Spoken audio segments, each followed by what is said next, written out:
Our next bill is Senate Bill 255, and we have Mike Stenhouse.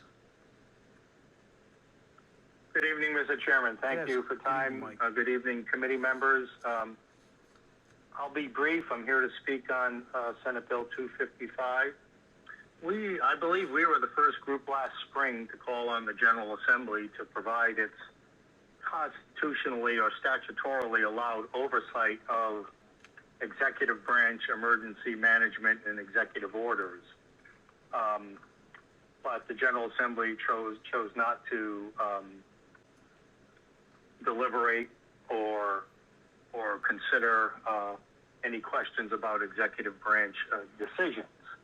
I'm sure you will have other testimony about the issue of a balance of government among all three branches, and how we shouldn't be ruled under any circumstance by just one branch of government.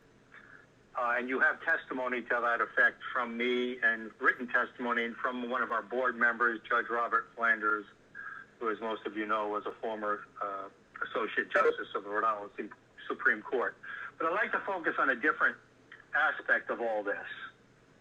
While the citizens were denied balanced government when it came to governing during the pandemic, we were also denied the critical debate that goes along with legislative branch oversight. And that's why this bill that requires a joint resolution to extend executive orders, when there's a joint resolution, there must be debate among either a committee or a floor vote or however that would work. And that debate is important for the citizens to have trust in the decisions that are being made, whether the General Assembly decides to approve or not approve an extension of an executive order. The debate is critical to public confidence in their government. And I'll cite just two recent examples of why this is so very important. At last week's hearing of the Senate Oversight Committee, the lawyer for the executive branch mentioned that one of the executive orders, they realized it was unconstitutional. Now, there was no debate. There was no legislative oversight about that.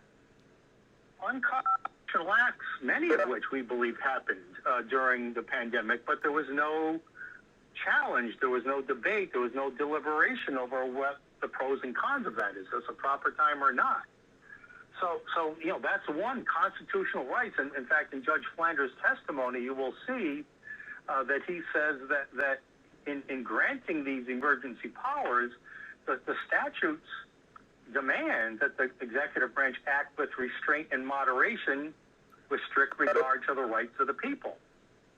But somebody must provide some oversight to that, and that must be the General Assembly. The second example I'll cite as to why this is so important is what was raised recently on the radio, and I want to give some credit to Matt Allen on WPRO.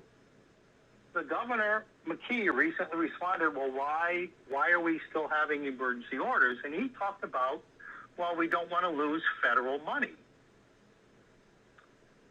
So that raises a very important question that should have been debated 6-8 months ago and should be debated today.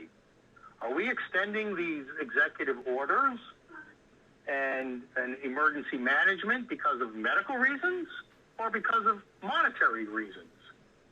I don't know the answer to that, but that's a critical question to have answered. And the only place that can be answered is in the General Assembly, because the executive branch can duck the media, as they've done, but they can't duck you.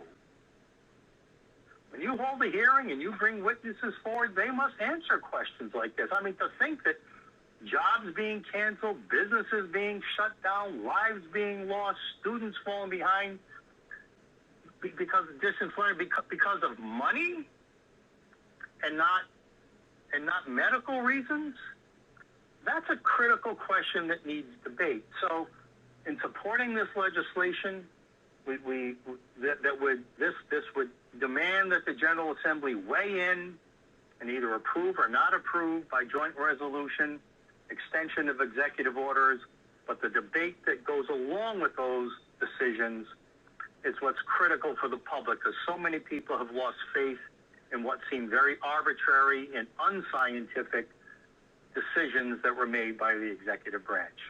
I'll end there, and I thank you for your time.